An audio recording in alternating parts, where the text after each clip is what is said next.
What's going on, guys, and welcome back to another episode in my Football Manager save. This is episode number 75. And today we're returning first to two massive back-to-back treble headers. Today we've got Arsenal away, Manchester City home, and Liverpool away, and that one is an FA Cup last 16 clash. Before we get to the games though, shall we getting on off camera? And of course, in the last episode, you saw our 3-0 win over the Toffees and Mallorca away, respectively, in the final game of our Champions League phase. That round of 16 draw, by the way, I don't think it comes today. No, it must do. Surely. When is it? I really should have checked this, shouldn't I? Friday? Okay, yes, it will come today then. It will come today, right before that final game. I should have checked before I started, really, shouldn't I? There you go. But in the run of camera, as you can see, played 6 games, and the unbeaten run has been extended. Yes, we haven't lost a game since that 22nd of December loss away at Stamford Bridge, and it got extended, and we started off with a 2-2 draw home to Aston Villa. One of the informed teams going for a top 4 place this season. Really topsy-turvy game, this one. We fell behind, and then Traore and Mia-Drag got us in front after I brought Mia-Drag off the bench. He scored the goal that I thought was going to win us the game. 5 minutes on the clock, closing out a big 3-point. Zach Lovelace, former Millwall and Rangers striker, with the leveller as Aston Villa claimed a point. But following that, we beat Wolves in the FA Cup third round replay. It took an age to play this game after all the fixtures we've had. But yeah, won the game by 3-0. We went to extra time, and Kazada came off the bench, and it was probably the best substitute appearance I've ever seen in FM. He came off the bench, and he literally just changed the game in extra time. Scored the first goal, set up the second for Elise, pinging one to the back stick, and then scored the third goal as well. He was only on the pitch for like 35 minutes, totally changed the game, and won it for us. He sent us through to the 4th round, where we did take Blackpool on Emma Hayes' side, the female manager, of course, I discussed in the last episode. We drew the game away at Bloomfield Road 0-0, so it took us to a replay there. But as you'll see, following that, 4-0 win at home to Leeds United. Caleb Piccoli scoring his first goal for the club 6 minutes in, giving us an early lead. Then Raul Quezada got 2 goals either side of Garan Kowal, getting another one as well. His second goal as well, and our 4th on the day. I mean, when you talk about shot power, I'm surprised the frame of the goal was still standing. It rifled the underside of the bar, Tony Yeboah style, fitting we were playing Leeds United. But it just crossed the line in a 4-0 victory there. Picked up another knock though, as you'll see. This guy literally has got bones made out of glass. But following that 1-0 win at home to Chelsea, I thought the unbeaten run was going to come here, to be fair. We beat Chelsea by a goal to nil. Hamid Traore tapping into the back stick in a 1-0 victory. And our final game of Karen won't show you the goals here, but took on Blackpool in the FA Cup 4th round replay and won comfortably this time at home by 3-1. Araujo, Rodri and Elise were our goal scorers. That's why it sets up our FA Cup 5th round tie away at Anfield against Liverpool.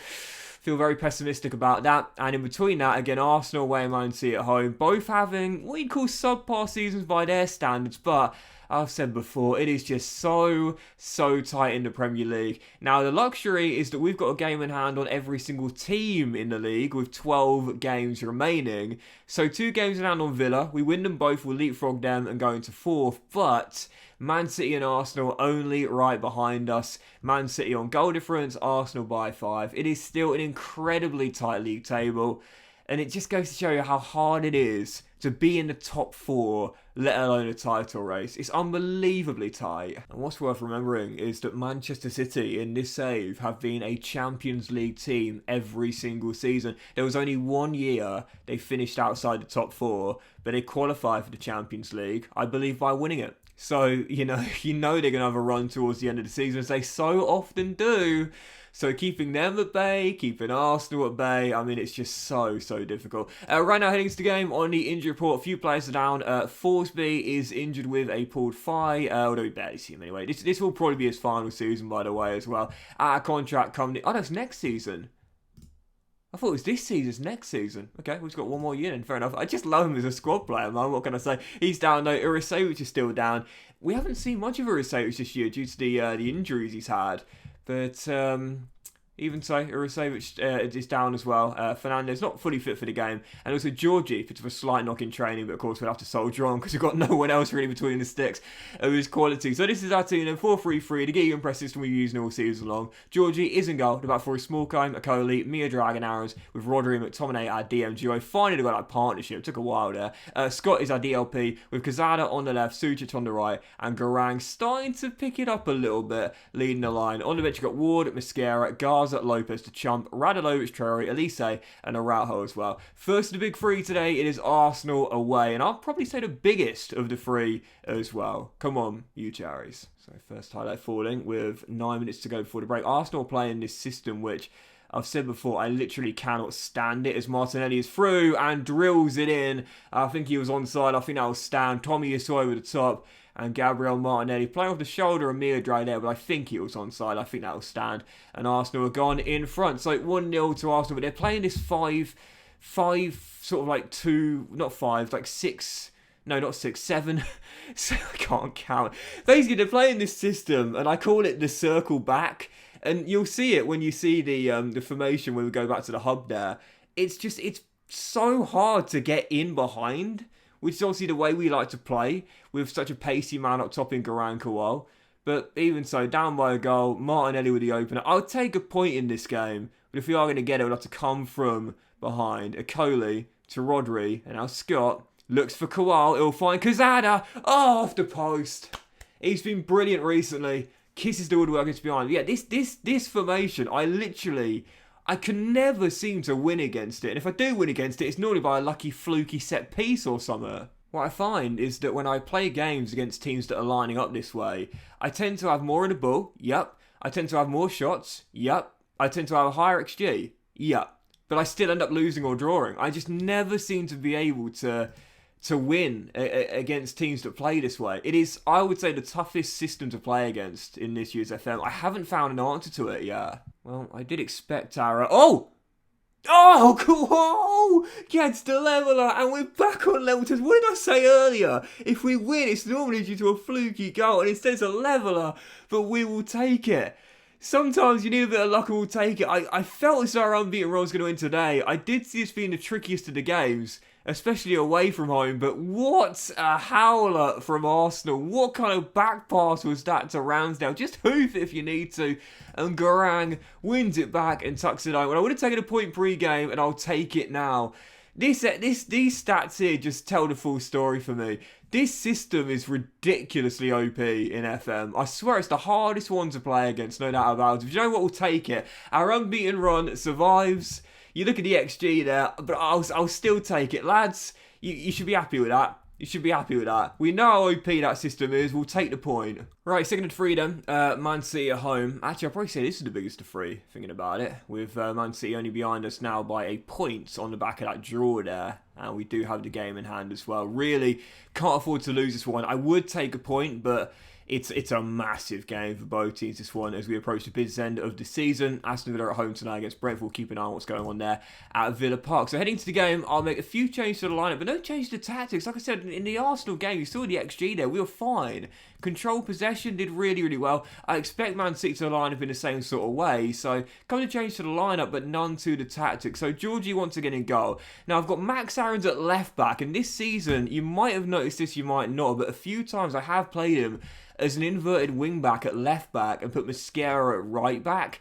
I quite like him there. I've got to be honest here. He is better naturally as a right back, but I do like the fact he can play on that left side of our back four as well. Akoli, Mia-Drag and Mascara make up the rest of the back four. Once again, the midfield trio is the same. Rodri, McTominay deeper and Scott as our DLP. The wingers are going to change though. Traore and Elise are going to get a go in this game tonight with Garang once again up top. On the bench, you've got Ward, Garza, Mitchell, Lopez, Urasevic, Radulovic, Sucic, Kazada and Araujo as well. Second of three, Man City at home. And again, I'd actually probably say this one is the biggest of the three. Certainly can't afford to lose. Come with you, cherries. There's no Erling Haaland tonight for Manchester City, but to be honest here, when you look at their lineup, and you'll see in just a moment's time, I mean, you might see it there. They've got 11 wins compared to our 3 in the meetings against them. It's a phenomenal team. Absolutely phenomenal. And when Vidovic is the replacement for Haaland, you know you're going to be alright. So, yeah, very, very tough contest tonight. But I did see that if we do avoid defeat in this game, that'll be 19 straight without a loss. And that'll be a new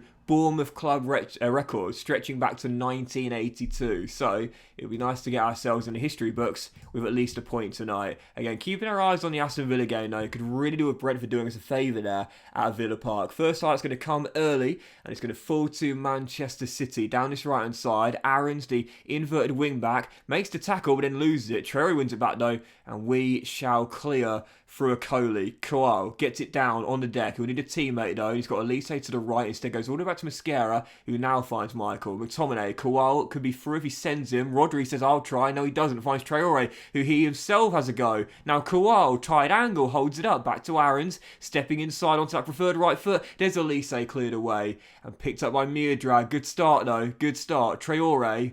Scott. Elise. Bends one just off target. Come on, Bournemouth. Vidovic coming forward. Oh, what a touch. How's he done that? How's he done that? Thankfully, the finish was awful because that was unbelievable. He seemed to just like stretch his leg out like a bionic leg as DCL's given Aston Villa the lead there to somehow control it and look well behind him. Even so, still 0-0, but I think we've just given away a penalty. It looked so a handball off a Coley and a chance from the spot for Manchester City. You know, in these games, you don't normally give away that many chances to the opponents when they're playing this system. And it's typical that the chance they're going to get is going to come from the spot. Coley gets his second yellow, dismissed for a handball. That is just silly. How frustrating is that? I can have Rodri now sitting deeper. I suppose I'll play 2 BPDs now, might as well. And that'll mean that Scott will also have to come and sit deeper as well. But just as our deep line playmaker. We'll have to play a little more direct now as well to get the ball up to our front three.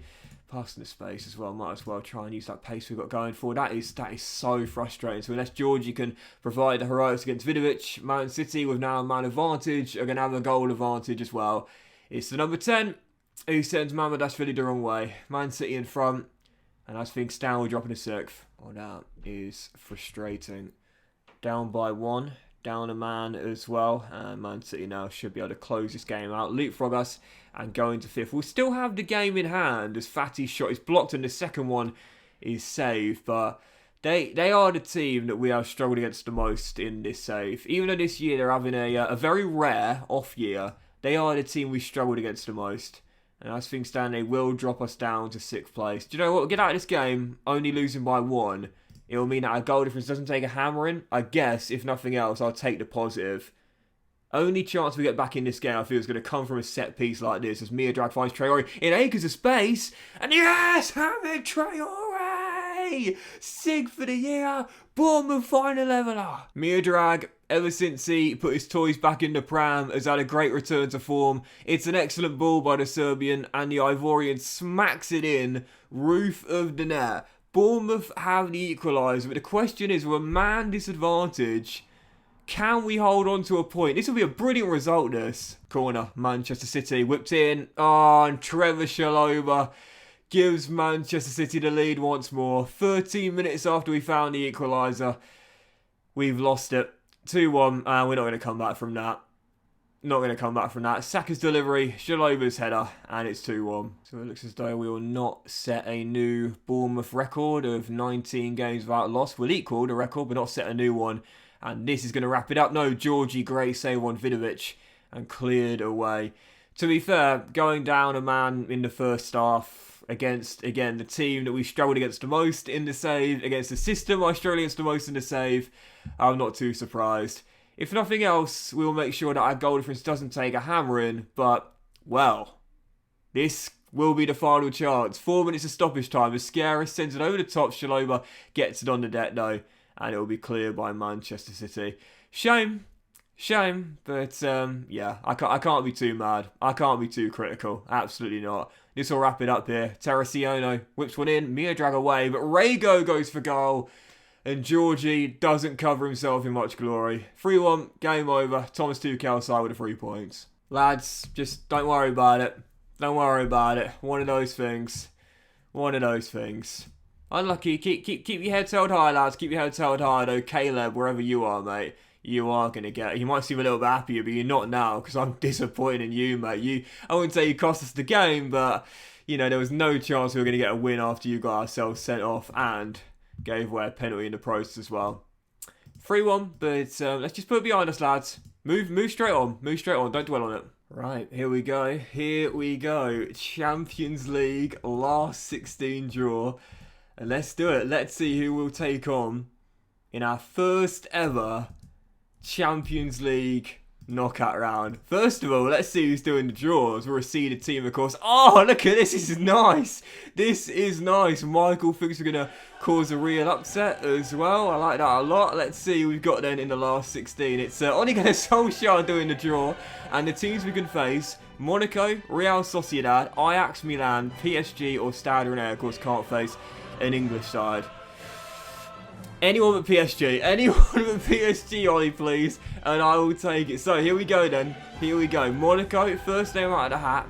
And they've got Inter Milan. Next team, Ajax. And they'll take on Real Madrid. Tottenham next. We can't get an English side. Hang on, we can. Because we've got them. Spurs in the last... What? The rules must have changed, because normally you can't... Okay. Alright. Well, it's Spurs then.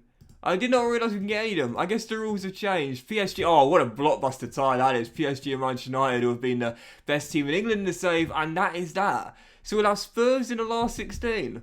I didn't think we could have them. I didn't think that was possible. But it is who we've got.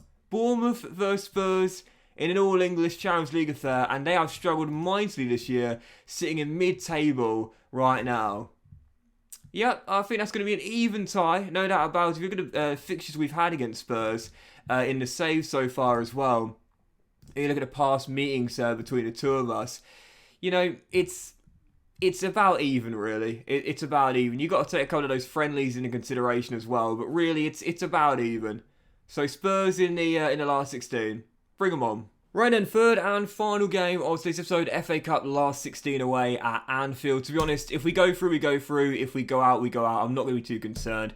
We've really struggled in this competition since the save began, and we're in a cup final domestically already with Aston Villa to come in the Carabao Cup final. So, yeah, I'm not too concerned what happens today, but hopefully we do avoid back-to-back losses. So, heading into the game, this will be our team. I'll stay with the same tactics because we've been doing really well in this. 18 games unbeaten for that last game, and this will be our team. Georgie is in goal, with about four is now Smallcombe, Garza, Mia Drag and Aarons, Rodri and Urasevic coming back in are our DM duo, with Scott, our captain, today as our DLP again. Kazada's on the left, Sujic on the right, and Araujo will lead our line. So a mixture of starters and bench players, this one here. And on the bench, you've got Ward, Sims, Mitchell, Lopez to chump, Radulovic, Treasury, Delav, and Kawhi as well. Third and final game, not too concerned if we go out with Spurs coming next on Tuesday night. I'd like at least a decent performance. Come on, you cherries.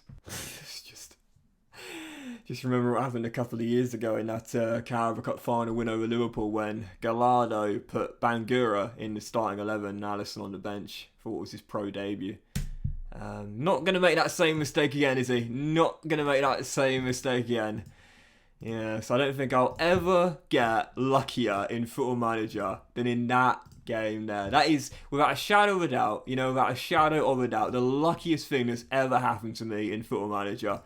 Yeah, lightning will not strike twice on that, and in that regard, I'm highly, highly sure of that.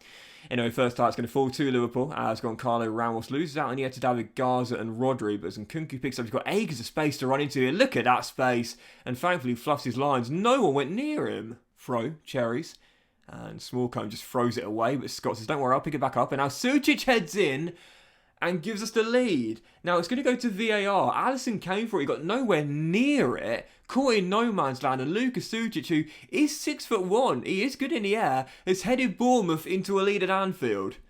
Well, Scott did really well to win it back. It's a fantastic ball to the far post. And Alisson goes walkies and Sujic punishes him. 1-0 Bournemouth. Wow, we've never got further than the quarterfinals in the FA Cup. This, of course, being the last 16. And it'll be brilliant to reach the semis for the first time in a save. But as Harvey Elliott finds the leveller, I still feel as though the Reds are going to come from behind to win this. Elliott with a finish and the former Fulham man gives Liverpool the leveller. Konate over the top. Diaz takes it down. Aarons comes across. And back to Konate on the edge. He'll bend one. Oh, it's a brilliant goal.